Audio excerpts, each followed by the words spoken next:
Hello, hello! What's up mga katatay? Med-ayad niya gabi sa inyo tanan. Dito naman tayo para magbigay ng aliw sa mga manonood. Kag ma-share ang aton yung mga karanasan dito sa Dubai. Habang kami ay naglalakad, si Luna ay kapanghagad na maglaro sa bear vending machine. Palagi ito ginasabi ni Luna na maglaro kami dito. Palagi namin ginadaanan to kung maglakad-lakad kami sa dito na area. Kaya ngayon na nakachimpo tayo, nag-try kami na maglaro. Sabi ko sa mag-ina ko, ako naman mag-try. Basi sa palad ko ang kapalaran. Kaso naubos lang barya, wala talagang swerte. Mabuti pa kung binili na lang natin ng teddy bear yun. Mahirap pala ito mga katatay. Bukod sa first time ko man maglaro nito, nagsikipa ng mga teddy bear doon sa loob. Waay man natin nakuha ang teddy bear, nag-enjoy man tayo sa kalaro. Kag na-try natin ang mga bagay-bagay na waay nato na daanan nung tayo'y bata pa. Itong asawa ko, ayaw talaga batunin ang pagkatalo. Pinaatras si Luna para daw makapag-concentrate. Ang ending, nadagdagan pang kapirdihan. May mga bagay talaga sa ating buhay na kahit anong pilit natin, kung hindi para sa atin, kahit anong himuin mo dyan. Kaya wag madaliin ang mga bagay-bagay at matutong maghintay mga katatay. Pagkatapos namin batunin ang kapirdihan namin doon, napadaan muna kami sa fast food para magmerinda. Itong fast food, mga 1 kilometrong layo mula sa bahay. Ginalakad lang namon to papunta gya para exercise mga katatay. Exercise tapos sabay lamon. Kag dahil katabi lang ka fast food ng pharmacy gya, nagbakal na rin kami ka vitamins ni Luna. Tama gid, may promo sila na buy 2 get 1 free. Pang 90 days na rin to ni Luna konsumo. Kung amo dya vitamins ni Luna, wala kami problema sa pagpainom ka na. Kay medyo matamis kag may iba't ibang flavor. Minsan tanapan naga-remind sa amin nga di siya nakainom ng vitamins niya.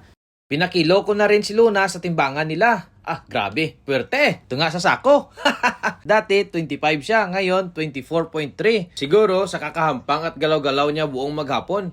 Bilang isa ka full-time tatay, parang hindi mo makaya na i-control ang pagkaon kay mong anak. Siyempre, ginawa mo lang palaki niyan tapos palitin mo.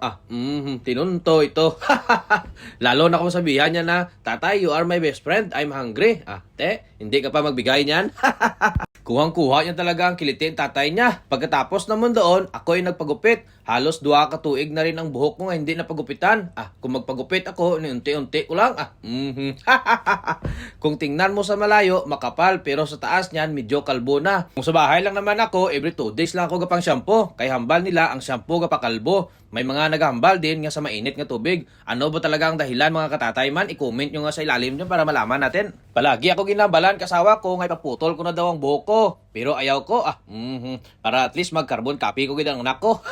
Giya ako palagi kapag gupit. Kaya ang style nga gusto ko, alam na ni ate. Undercut nagtupungon lang sa likod.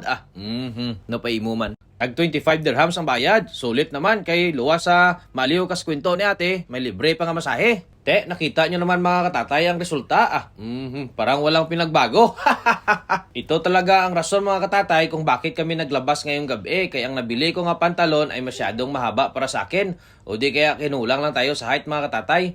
Pero kahit mahaba ay ginbili ko pa rin. Kaya nalambutan ako sa tela at sigurado ako na komportable ako dito. Bago matapos ang video na to, shout out muna sa aking kaibigan nga taga Lake Cebu, South Cotabato. Salamat sa palaging pag-share at panood ko mga videos namin. Malakas ako talaga sa iyo ba? Ingat kayo dyan kasama ang mga tropa. Mabuti man kay magaling sila magputol. Parang hindi lang pinutulan kasi parang bumalik pa rin sa original. Antes kami umuwi, dumaan muna kami sa tindahan para magbili ka mga prutas. Kanami talaga kasaging ba? Hindi pwede mawala ito sa bahay kasi paborito to ng anak ko. Kaglunggan nga 1 kilo. Solve na tayo dito. Salamat sa mga nanood ng video namin. Sana ay nag-enjoy kayo sa panonood. Shout out sa mga magigiting na ama dyan. Bye-bye! Bye. Where's your vitamins? No, not that one. This one. What is it? How can you choose the vitamins?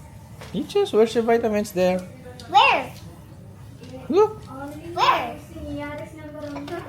Mm-hmm. Where one?